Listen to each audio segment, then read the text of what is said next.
I work with refugees. I worked with Catholic Charities Refugee Resettlement Program in Syracuse for about 5 years as a case manager for newly arrived families, and I recently returned from working in a refugee camp in Tanzania.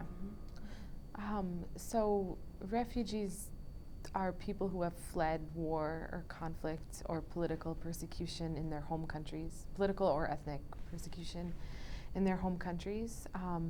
And once they cross a country border and enter another country, they're considered refugees.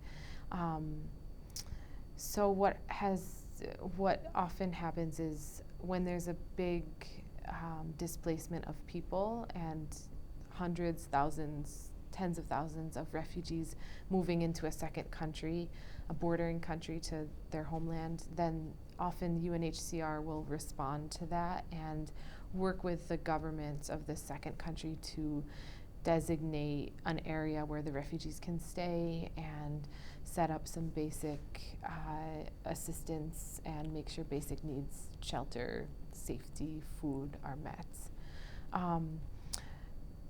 For many refugees, they are free to return to their home countries if they believe it's safe to go back. But often, after being away from home for a couple of years, even if the conflict ends, they may have lost everything, lost their land. Their land would have been stolen or taken from them. So they fear that even if the bigger war is over, by many refugees going back would ignite like another conflict over land or other ethnic issues. So sometimes you can, for example, in South Kivu in eastern Congo, the big war that was going on that people fled from in 1996 has ended, but there's still general insecurity and people fear returning and fear conflict over land that could happen if they returned.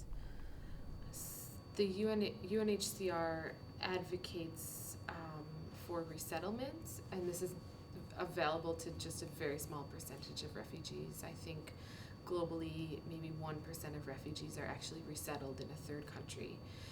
And that means that UNHCR gets other countries in North America, Europe, Australia, to agree to accept a certain number of individuals or families from certain places throughout the world. And then after going through a series of interviews and screening procedures, some refugees are given this option of resettlement, and then they'll be sent to another country and start a new life there. So before families arrive, the resettlement agency receives notice about the family, the number of people in it, special medical needs they might have, and the caseworkers begin to find an apartment, set up an apartment with the basic things that a family will need when they get here. When a family arrives in the airport, a case manager and an interpreter are there to pick them up, bring them home, provide a hot meal upon arrival, and then start the orientation to life in the U.S. So the first night, as people are generally tired, it's just learning how to lock and unlock the doors, and depending on where the families are from and what their previous lives looked like, helping them understand the way houses work here and the way the bathroom works and the stove and electricity. In the first few months that a family's here, the caseworker continues with them, helps the children sign up for children sign up for school, and the adults sign up for English classes, registers everyone for primary health care, takes the family to apply for public assistance and Medicaid, and just make sure that everybody gets hooked up with identification, social security cards, and referrals to other needs as the family might need.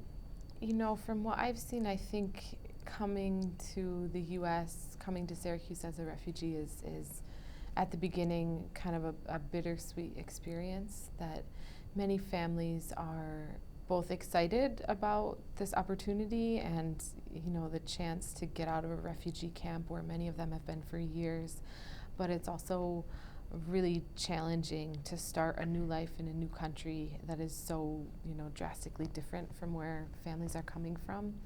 And family, there's a lot of loss associated with being a refugee. Often, from what I've seen, the first few weeks, the first couple months are new, and families are busy just learning how to get to the grocery store, how to communicate without speaking English, how to make it clear what their needs are, how to grocery shop, how to use a food stamp card, how to use public transportation. There's a lot of worries about making sure their kids get education. The process takes time, so arriving in the country demands a lot of patience from refugees, because it can take a couple months, up to 3 months before kids start school, before they get immunizations, and even longer for adults to get jobs. So that can be really frustrating, because people are really eager to get started and to start to move forward with their lives, and it's hard. It takes time. I spent about 5 months in a Congolese refugee camp in Tanzania. This camp, most of the individuals in the camp fled the Congo in 1996. So they've been in this camp for 18 years, which is a really long time to be in a place where they're just living temporarily and don't have the same rights as Tanzanians, still feel it's unsafe to return to the Congo. Life in this refugee camp was generally safe, but very physically challenging, and people feel that their freedoms are limited. In Tanzania, the laws about refugees are really strict, so refugees can't leave the camp. For any reason, they can't go to the nearby village and go to the markets. And this camp is in a really rural area, so there's not much around. They're also not allowed to work. Years ago, they were able to farm and then sell their vegetables within the camp, but the government has gotten even more strict, and they're no longer even allowed to farm or garden. Primary school is available and secondary school is available, but for secondary school, families need to buy their own school supplies and uniforms, and given that they aren't allowed to work or to participate in income generating activities, it's not available to many people in the camp, or they have to engage in survival sex or other really challenging ways to try to get money in order to continue with their education.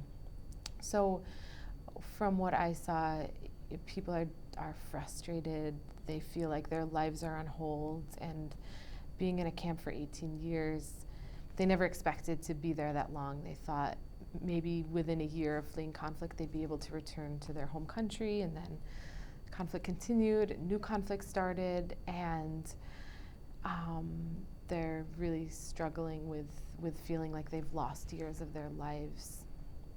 So that said, there is a strong sense of community in the camp.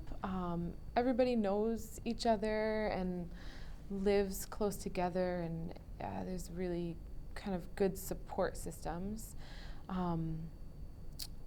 which is one thing I can say that families find challenging coming to the U.S. is that they, at the beginning, can feel alone and they don't know their neighbors, and it's not the same type of community structures that existed in their home countries or even in the refugee camps. In the camp that I was in, it's called Nyarugusu camp, and it's actually many of the Congolese refugees that are in Syracuse lived in this camp for years. They're not allowed to build durable structures in the camp, so that means just mud brick houses, but also they're not allowed to like fire the bricks, so it's just raw mud bricks. So during the rainy season, parts of the houses deteriorate, and they're constantly rebuilding them. And the schools actually just this year they're reconstructing the schools and they're allowing them to build more durable school structures with tin roofs, with the hopes that once this refugee camp closes, then Tanzania will use these schools for local population. But there's no paved roads, no electricity, no running water, really no infrastructure. And for a temporary situation, that's understandable, but when this becomes 18, 20 years, it's just not acceptable to force people to live that way, because if these restrictions weren't on them, they would innovate on their own and build better structures and move forward with life. It's different.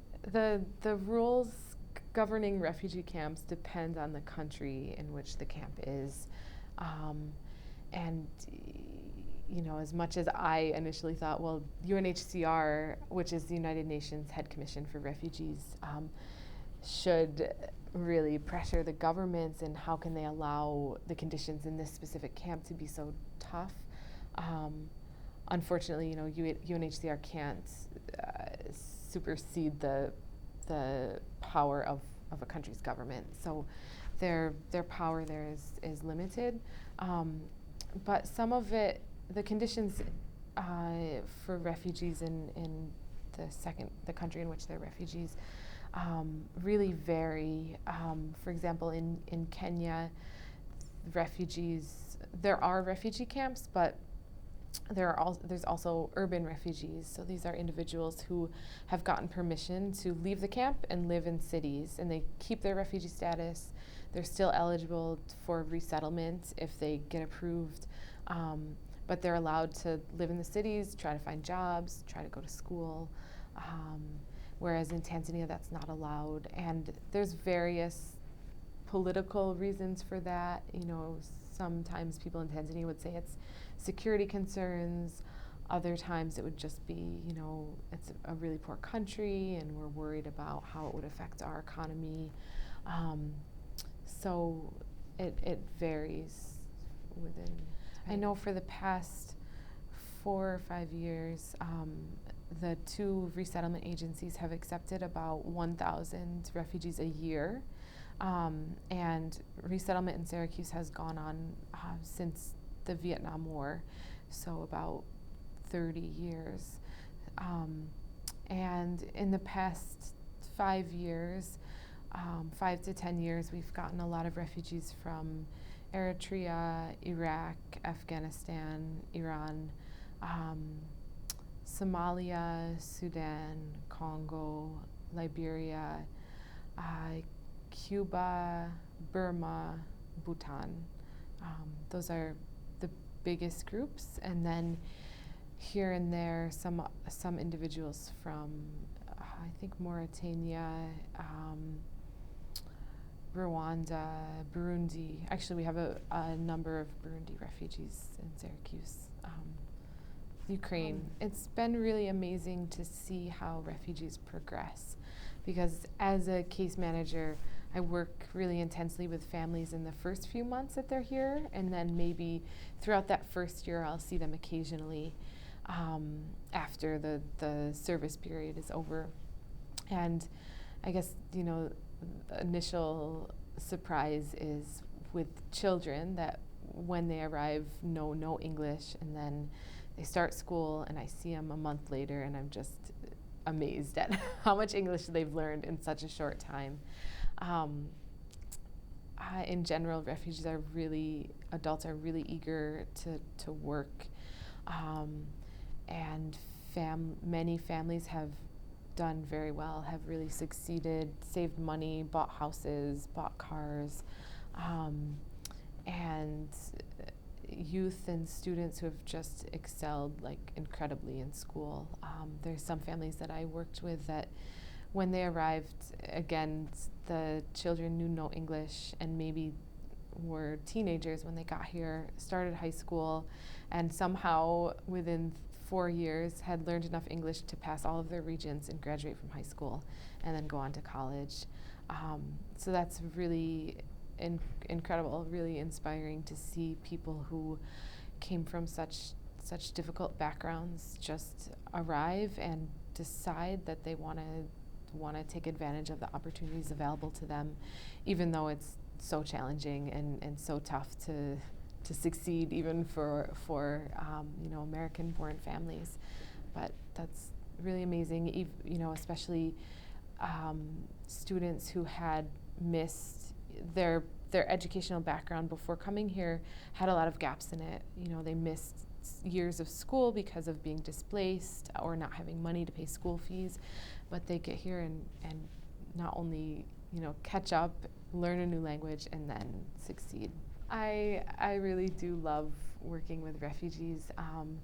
I think that it's been such a gift to both selfishly meet people from all over the world and learn about them and learn about their past and their country and their culture and share food with them, and also to accompany them and support them on at this point in their life that's both really difficult and challenging, but also represents a new hope, a fresh start. So that's what I love about working with refugees. Beautiful thing about working with refugees is that so many families do take me in as part of their family. The Donzo family, for instance, welcomed me to their house many times, shared really delicious really spicy Liberian food with me, came out to my house and cooked there, tried to teach me how to cook Liberian food, and that's also a family that I would point to as having done incredibly well here. And again, I remember in the first year they were here, no, actually the first few months they were here, I got to know them.